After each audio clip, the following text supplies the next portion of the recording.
ನಿಮ್ಮ ಮಕ್ಕಳನ್ನ ಶಾಲೆಗೆ ಸೇರಿಸುವ ಮುನ್ನ ಎಚ್ಚರ ಎಚ್ಚರ. ಎಸ್ ಪೋಷಕರೇ, ನಿಮ್ಮ ಮಕ್ಕಳನ್ನ ಶಾಲೆಗೆ ಸೇರಿಸುವ ಮುನ್ನ ಎಚ್ಚರಿಕೆ ಎಂದಿರಿ.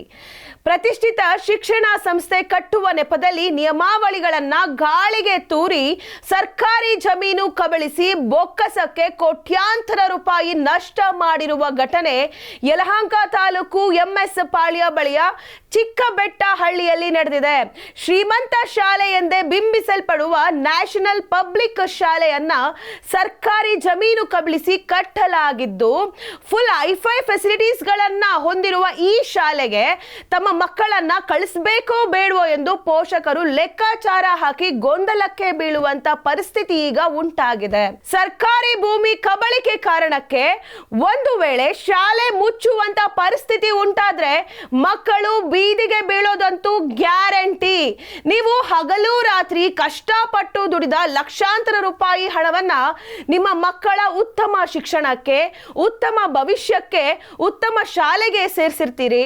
ಆದ್ರೆ ಇಲ್ಲಿ ಶಾಲೆ ಮುಚ್ಚುವಂತ ಪರಿಸ್ಥಿತಿ ಬಂದ್ರೆ ನಿಮ್ಮ ಮಕ್ಕಳ ಭವಿಷ್ಯ ಏನಾಗಬಹುದು ಅಂತ ಹೇಳಿ ನೀವು ಇಲ್ಲಿ ಯೋಚನೆ ಮಾಡಬೇಕು. ಈ ಪ್ರಭಾವಿ ಕಾಂಗ್ರೆಸ್ ನಾಯಕರ ಮಾಲೀಕತ್ವದ ಈ ಶಾಲೆ ಅಕ್ರಮವಾಗಿ ಕಟ್ಟಲ್ಪಟ್ಟಿರುವುದು ಸರ್ಕಾರಿ ಭೂಮಿಯ ಮೇಲೆ ಎನ್ನುವುದೇ ಇಲ್ಲಿ ಆರೋಪ. ಕೋಟ್ಯಾಂತರ ರೂಪಾಯಿ ಬೆಲೆ ಬಾಳುವ ಸರ್ಕಾರಿ ಭೂಮಿಯನ್ನು ಹೀಗೆ ಕಬಳಿಸಬೇಕಾದ್ರೆ ಈ ಮುಖಂಡರಿಗೆ ಯಾರದ್ದಾದರೂ ಸಹಾಯ ಕುಮ್ಮಕ್ಕು ಇರಲೇಬೇಕಲ್ವಾ?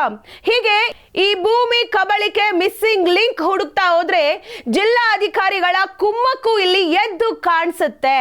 ಅವರ ಕೈವಾಡವಿಂದಲೇ ಸರ್ಕಾರಿ ಭೂಮಿ ಮಂಗ ಮಾಯವಾಗಿದೆ ಎನ್ನುವುದು ನಮಗೆ ಕಾಡುವಂತ ದೃಶ್ಯ. ಮುಖಂಡರು ಸಾರಾಸಗಟಾಗಿ ಮುಕ್ಕಿರುವ ಈ ಇಡೀ ಶಾಲೆಯೇ ಅಕ್ರಮವಾಗಿದೆ. ಸರ್ಕಾರ ಕಣ್ಣಿದ್ದರೂ ಕುರುಡಾಗಿ ಕೂತಿದೆ. ಬೇಲಿಯೇ ಎದ್ದು ಇಲ್ಲಿ ಓಲ ಮೇಯ್ತಾ ಇದೆ. ನೋಡಿ ವೀಕ್ಷಕರೇ, ಇಲ್ಲಿ ಸರ್ಕಾರಿ ಅಧಿಕಾರಿಗಳು ಹಾಗೆ ಕಾಂಗ್ರೆಸ್ನ ಮುಖಂಡರು ಈ ಭೂಮಿ ಕಬಳಿಕೆಯಲ್ಲಿ ಶಾಮೀಲಾಗಿರೋದ್ರಿಂದ ಸುಮಾರು 300 ಮಕ್ಕಳ ಭವಿಷ್ಯ ಡೋಲಾಯಮಾನವಾಗುವಂತ ಪರಿಸ್ಥಿತಿ ಈಗ ಉಂಟಾಗಿದೆ. ಯಲಹಂಕ ಚಿಕ್ಕಬೆಟ್ಟಹಳ್ಳಿಯಲ್ಲಿರುವಂತಹ ನ್ಯಾಷನಲ್ ಪಬ್ಲಿಕ್ ಸ್ಕೂಲ್ಗೆ ನಿಮ್ಮ ಮಕ್ಕಳನ್ನ ಸೇರಿಸೋದಕ್ಕೆ ಮುಂಚೆ ನೀವು ಎಚ್ಚರಿಕೆಯಿಂದಿರಿ. ಯಾಕಂದ್ರೆ ಈ ಶಾಲೆಯನ್ನ ಕಟ್ಟಿರುವಂತದ್ದು ಅಕ್ರಮ ಜಾಗದಲ್ಲಿ.